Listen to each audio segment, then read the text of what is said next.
9 जनवरी 1915। यही वो तारीख है जब महात्मा गांधी दक्षिण अफ्रीका से भारत वापस लौटे थे। महात्मा गांधी को भारत के सबसे बड़े प्रवासियों में से एक माना जाता है और इसीलिए 9 जनवरी को मनाया जाता है प्रवासी भारतीय दिवस। नमस्कार, ज्ञान की डिजिटल दुनिया ध्येय रेडियो आप सुन रहे हैं। मेरा नाम है अंजुम शर्मा। साल 2003 से 9 जनवरी को प्रवासी भारतीय दिवस मनाने की शुरुआत हुई। इसके पीछे का कारण मैंने अभी आपको बताया।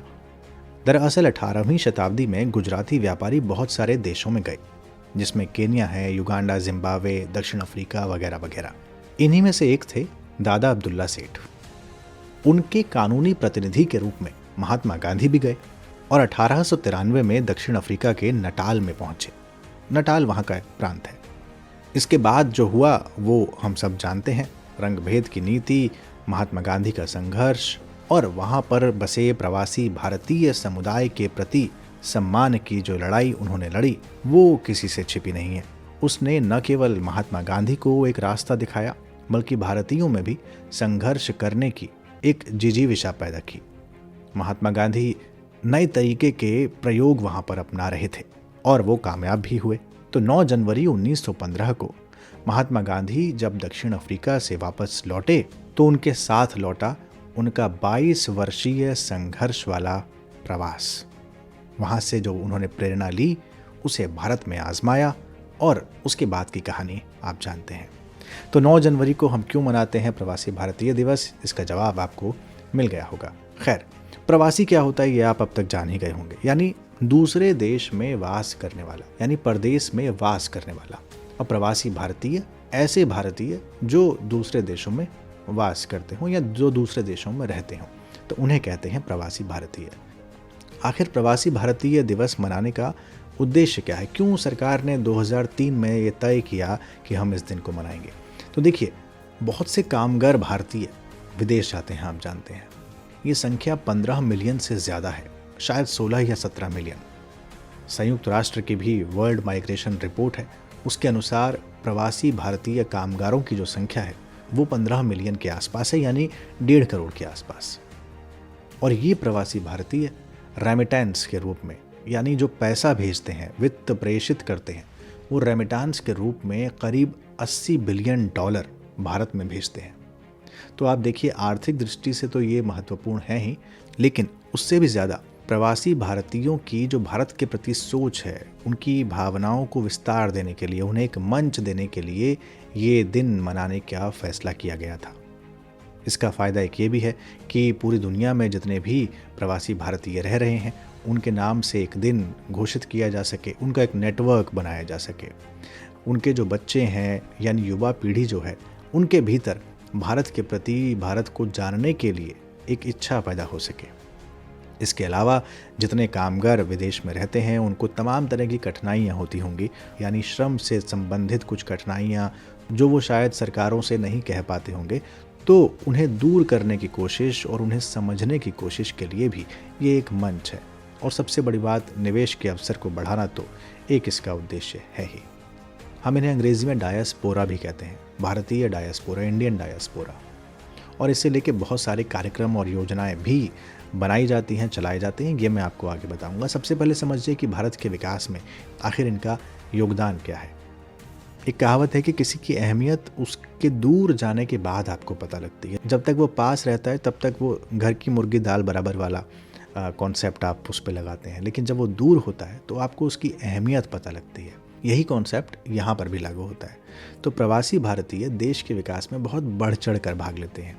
इस चीज़ को आपने प्रधानमंत्री नरेंद्र मोदी की अमेरिका यात्रा के दौरान भी देखा होगा, जब वो मैडिसन स्क्वायर और ह्यूस्टन में बोले थे, या फिर वो जब ब्रिटेन के वेम्बले स्टेडियम में या ऑस्ट्रेलिया के सिडनी में वो जनसभाएं कर रहे थे। उस समय आपको ये बात महसूस हुई होगी जिस तरह का रिस्पॉन्स उन्हें मिला था। और यही कारण है कि भारतीय अर्थव्यवस्था में भी उनका एक बड़ा योगदान रहता है। अगर पिछले सालों के आंकड़े देखें तो करीब 70-75 अरब डॉलर का योगदान भारतीय अर्थव्यवस्था में प्रवासी भारतीयों का है। दुनिया भर में करीब 2.5 करोड़ के आसपास प्रवासी भारतीय, इंडियन डायस्पोरा है। इनमें से कुछ देश ऐसे हैं जहां 5 लाख से ज़्यादा प्रवासी भारतीय बसते हैं और वो वहाँ की आर्थिक राजनीतिक दशा और दिशा को तय करने में बहुत महती भूमिका निभाते हैं। इन्हीं सबको ध्यान में रखते हुए सन 2000 में डॉक्टर सिंघवी, LM सिंघवी, लक्ष्मीमल सिंघवी की अध्यक्षता में एक कमेटी गठित की गई थी और जब उसने अपनी रिपोर्ट सरकार को सौंपी तो उसी रिपोर्ट के आधार पर सरकार ने यह तय किया कि हमें प्रवासी भारतीय दिवस मनाना चाहिए। अब बात कर लेते हैं कि भारत सरकार के पास प्रवासी भारतीयों के लिए कौन कौन सी योजनाएं हैं या फिर कौन से कार्यक्रम वो चलाती है या चला रही है। तो देखिए, प्रवासी भारतीयों की समस्या के समाधान के लिए साल 2004 में ये तय किया गया था कि उनके लिए एक अलग मंत्रालय बनाया जाएगा। हालांकि अब ये मंत्रालय नहीं है बल्कि प्रवासी भारतीय विभाग है जो विदेश मंत्रालय के तहत काम करता है और उसमें 4 डिवीज़न बटे हुए हैं, जिसमें सबसे पहला डायस्पोरा सेवा है, वित्तीय सेवा है, उत्प्रवास सेवा है और प्रबंधन सेवा है। तो इन 4 सेवाओं को प्रवासी भारतीय विभाग के तहत हैंडल किया जाता है। अगर नीतियों की बात करें तो प्रवासी भारतीयों के लिए जो नीति बनाई जाती है वो इस तरह से बनाई जाती है कि प्रवासी भारतीयों के साथ संबंध किस तरह से हमारे विशिष्ट बने, इस पर ध्यान दिया जाए। ज्ञान और संसाधन के क्षेत्र में उनकी क्षमताओं का भारत कैसे उपयोग कर सकता है, इस पर ध्यान केंद्रित किया जाए और राज्यों में प्रवासियों के लिए किस तरीके से कार्यक्रमों का आयोजन हो, ये ध्यान में रखा जाए। आपको याद होगा कि उत्तर प्रदेश सरकार प्रवासी भारतीय दिवस पर किसी प्रवासी भारतीय को एक विशेष पुरस्कार देती है और उसे निवेश के लिए आमंत्रित करती है और बाकी राज्यों में भी कहीं ना कहीं ये होता रहता है। भारतीय डायस्पोरा आप जानते हैं बिजनेसमैन हैं, शिक्षक हैं, डॉक्टर हैं, वैज्ञानिक हैं और बहुत सारी भूमिकाओं में विश्व को, समाज को बेहतर बनाने में योगदान दे रहे हैं। तो भारत के लिए भारतीय डायस्पोरा एक तरीके से विश्व में सॉफ्ट पावर के रूप में भारत को स्थापित करने का एक माध्यम है, जिसके कारण बाकी देशों में भी भारतीय संस्कृति और जीवन शैली के प्रति लोग आकर्षित हों।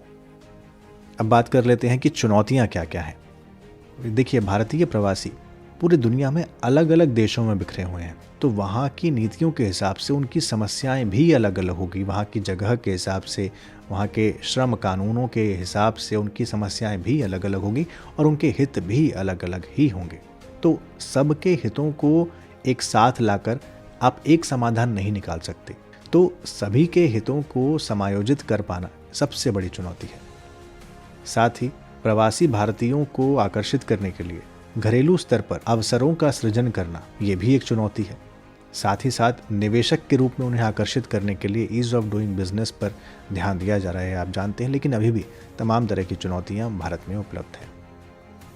अगर कुल मिलाकर देखें तो प्रवासी भारतीय दिवस जो न केवल प्रवासी भारतीयों के लिए एक मौका है बल्कि भारत के लिए उन्हें आकर्षित करने का, निवेश आकर्षित करने का, विश्वास पैदा करने का मंच है, जहां से ये कहा जा सकता है कि प्रवासी भारतीय भारत के लिए एक संपदा है। तो ये था आज का ध्येय पॉडकास्ट। और अब आज का सवाल आपको बताना है कि इस साल यानी 2021 के प्रवासी भारतीय दिवस का विषय क्या है। आप जानते हैं कि कोविड की वजह से इस साल प्रवासी भारतीय दिवस वर्चुअली ऑर्गेनाइज हो रहा है। आपको मुझे इस बार का थीम बताना है, विषय बताना है। आप अपने उत्तर हमें कमेंट बॉक्स में दे सकते हैं। पिछले पॉडकास्ट में मैंने आपसे सवाल पूछा था हॉर्न ऑफ अफ्रीका के देशों के बारे में और मुझे अच्छा लगा ये देखकर कि आप में से ज़्यादातर एस्पिरेंट्स ने उसका सही जवाब दिया है। सही जवाब है सोमालिया, इथियोपिया, इरिट्रिया, जिबूती। ये पॉडकास्ट ध्येय IAS की वेबसाइट पर भी उपलब्ध है। आज के पॉडकास्ट की साउंड मिक्सिंग की शैलेश कुमार ने।